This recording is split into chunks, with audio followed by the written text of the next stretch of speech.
सुप्रभात बच्चों, आइए आज का वीडियो शुरू करते हैं।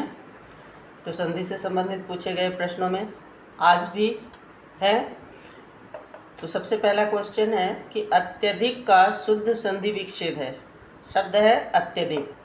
4 ऑप्शन है: अत्यधन धिक, अतिधन अधिक, अतिधन अधिक, अत्यधिधन क। तो सबसे सही ऑप्शन है इसका अतिधन अधिक। कौन सा सही ऑप्शन है? ऑप्शन बी, अतिधन अधिक। और ये कौन सी संधि है? ये यण संधि है। यण संधि के और भी उदाहरण हमने आपको पिछले वीडियो में पढ़ाया था। तो इसके और भी उदाहरण हो जाएंगे, जैसे अत्युत्तम। तो इसका संधि विच्छेद क्या होगा? अतिधन उत्तम। और भी इस तरह के उदाहरण मिल सकते हैं, जैसे एक उदाहरण हो सकता है अन्वेषण। अन्वेषण। अब इसका संधि विच्छेद क्या होगा?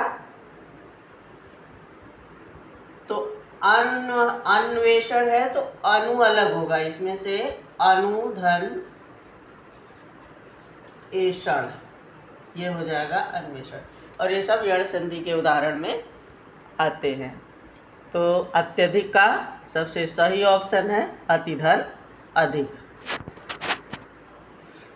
हमारा दूसरा क्वेश्चन है, निम्न में से कौन विसर्ग संधि है?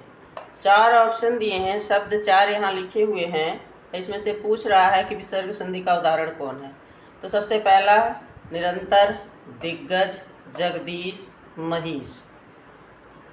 तो सबसे पहला जो है ये निरंतर है। अगर हम इसका संधि विच्छेद करेंगे तो क्या होगा? निधन अंतर। क्या होगा? निधन अंतर। और इस तरह के और भी उदाहरण मैं आपको बताऊं कि जैसे एक शब्द हो गया निराशा। तो इसका अगर आप संधि विच्छेद करेंगे तो क्या होगा? निधन आशा। और हमने क्या बताया था पिछले वीडियो में कि जहाँ विसर्ग लुप्त ना होके प्रत्यक्ष रूप में दिखाई पड़े वहाँ कौन सी संधि होती है? विसर्ग संधि। कौन सी संधि होती है? विसर्ग संधि। अब इसको भी बता देते हैं कि इसमें जो जो और शब्द है, ये दिग्गज जो है ये व्यंजन संधि है। इसका वो होगा दिक, और गज ये अलग हो जाएगा। जगदीश में ये हो जाएगा जगत धन ईश। महिष में ये हो जाएगा महीधन ईश, और ये गुण संधि हो जाएगा। और ये सब व्यंजन संधि हो जाएगा।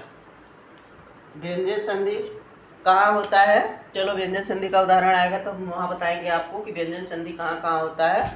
तो इसका सबसे सही ऑप्शन है निरंतर, निधन अंतर। दूसरा क्वेश्चन का ऑप्शन। तीसरा क्वेश्चन है, धर्मार्थ में कौन संधि भेद है? 4 ऑप्शन है। धर्मार्थ शब्द है, इसमें संधि भेद पूछ रहा है। तो पहले तो हम ये देख लेते हैं कि ये गुण संधि, यण संधि, दीर्घ संधि, अयादि संधि, ये सब स्वर संधि के भेद में आता है। इसमें आता है स्वर संधि के भेद में आता है।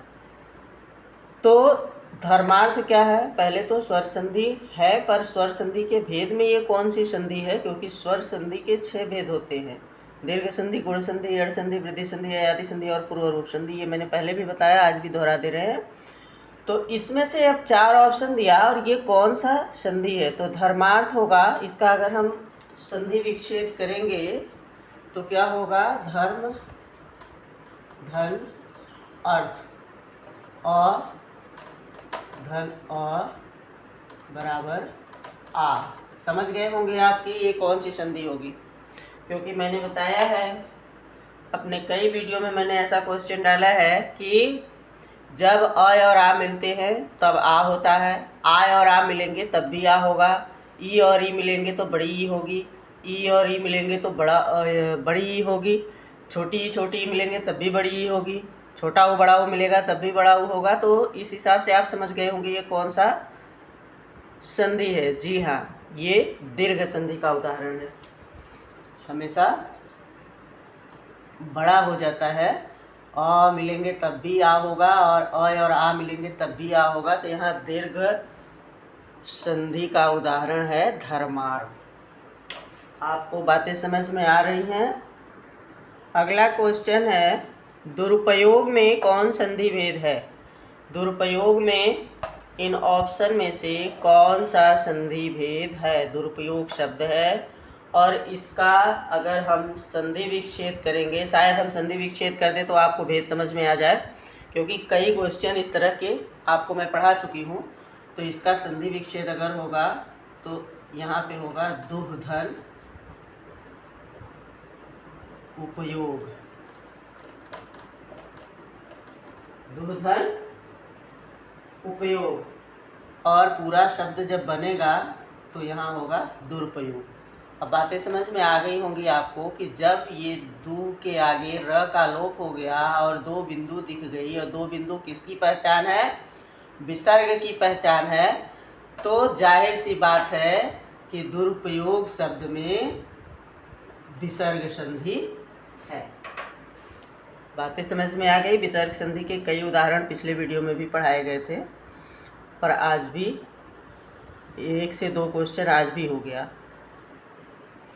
हमारा अगला क्वेश्चन है, षडानन शब्द है, षडानन का संधि विच्छेद है।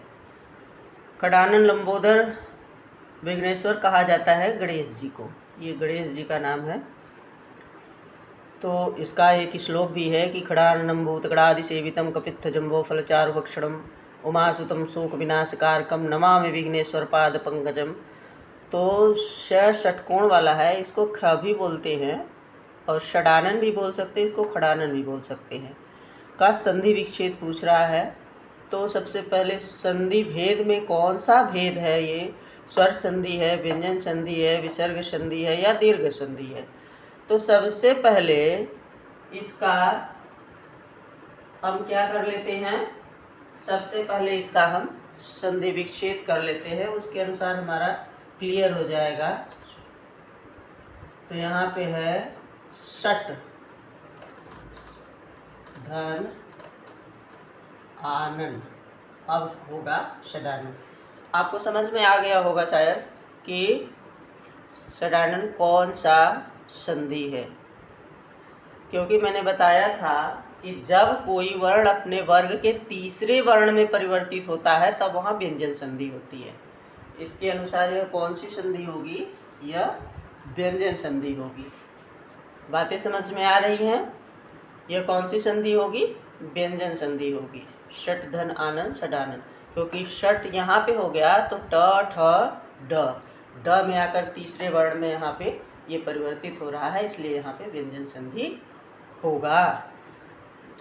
धन्यवाद। आज के लिए इतना ही। अगले वीडियो में हम फिर मिलेंगे दूसरे क्वेश्चन के साथ। समास का चैप्टर, संधि का चैप्टर समाप्त हुआ।